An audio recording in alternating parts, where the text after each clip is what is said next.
Hello class, and welcome to today's algebra lesson, which is about negative exponents.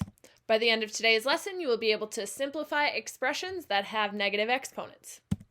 So negative exponents are the last piece of our simplifying rules that we need to be able to utilize. So everything is going to appear once when it is a variable. There are going to be no powers of powers.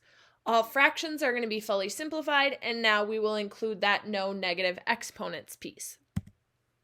So when we talk about negative exponents, we're going to build off the idea that we used when we were talking about the zero exponents. So if we're looking at this first pattern, when we looked at our fours, every time we decreased the exponent by 1, it meant we were getting rid of a multiplication, aka dividing. So as that pattern continues, from the zero exponent, we would be dividing by 4. Which numerically is going to give you an answer of 0.25, or the fraction 1/4. So we've now taken our 4 to the first power and put that into the denominator.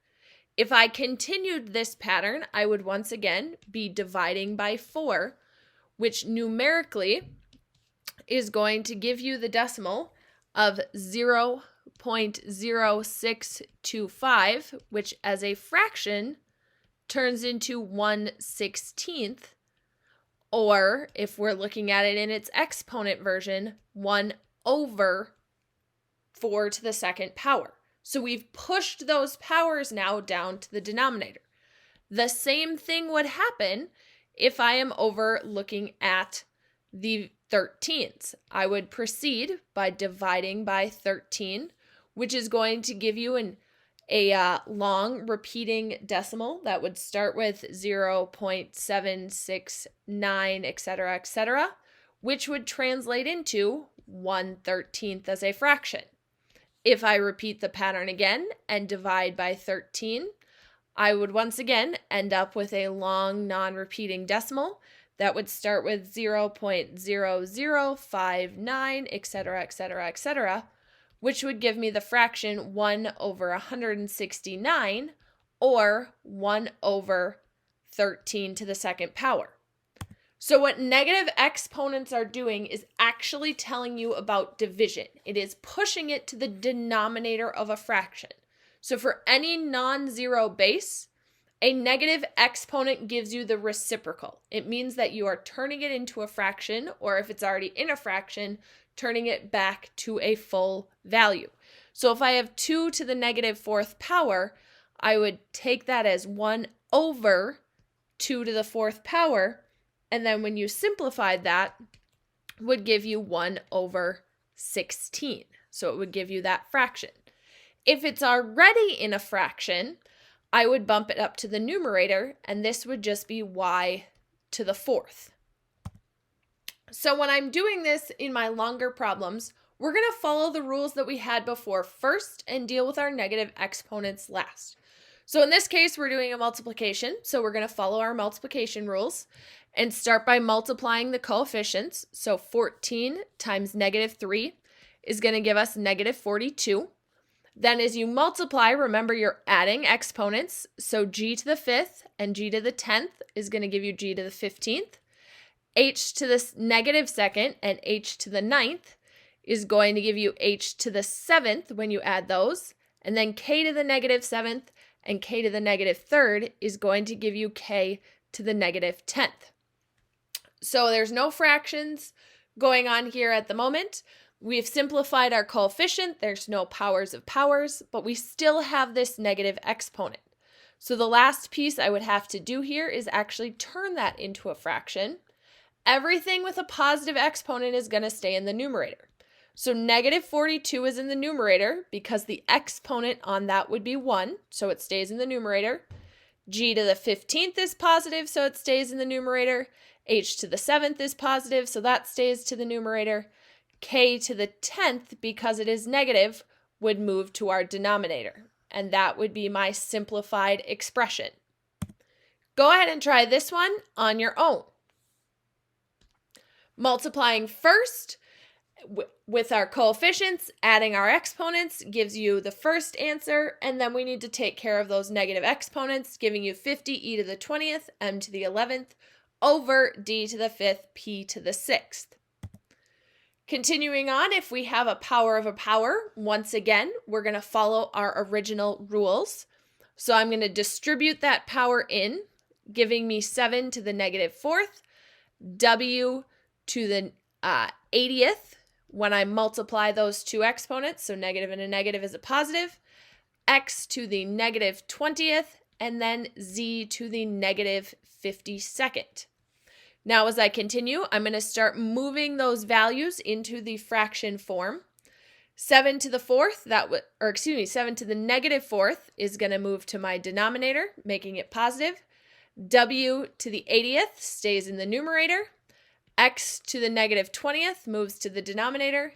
And z to the 52nd also moves to the denominator.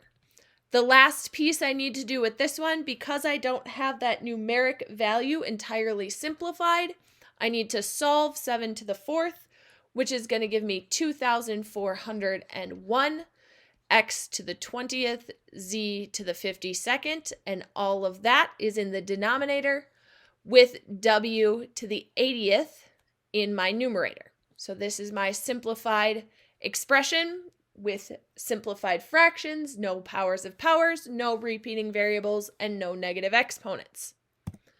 Go ahead and try this one on your own. Distribute first, arrange it into the fraction, moving positive versus negative exponents, and then we solve that numeric value to give us 2,187, a to the 98th, c to the 7th, over b to the 56th, d to the 7th.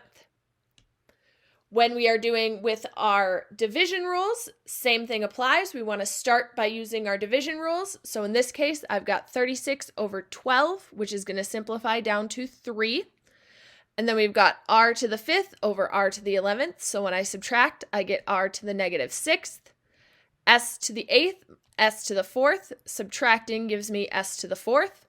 Q to the 15th and q to the 15th. Those cancel out because they have the same exponent, and then u to the 16th and u to the 17th gives me u to the negative 1st.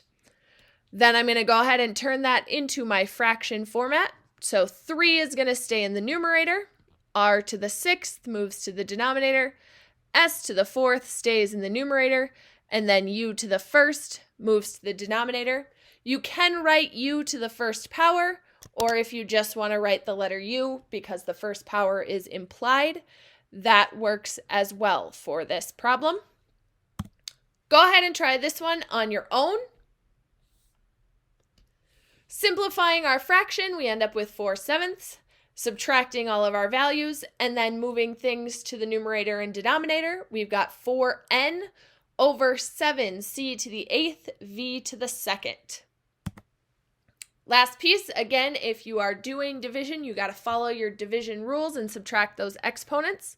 So I'm going to start with my fraction, which is 1/5 when simplified, a to the 2nd and a to the negative 3rd. So that is 2 minus negative 3. Minus negative turns into positive, so that's 2 plus 3, giving me a to the 5th.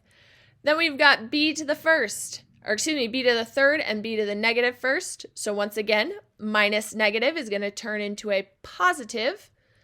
Then I've got negative 9 and negative 4. So negative 9 minus negative 4 gives me negative 5. And then d has nothing to be combined with, so that stays alone as d to the 3rd. Once again, I now need to shift it into its fraction format. So I've got 1/5. If you want to put the 1 in the numerator, you can, or you can leave it as just 5 in the denominator. A to the 5th in the numerator, b to the 4th in the numerator, c to the 5th moves down to the denominator, and d to the 3rd stays in the numerator, giving us our final answer. Go ahead and try this one on your own. So as I simplify, I need to do my subtracting of exponents, and then I'm going to shift the things that are positive and negative to their correct position, giving us r to the 3rd over 7, n to the 5th, p to the 3rd. If you have questions about this or anything else from the lesson, please feel free to reach out and let me know.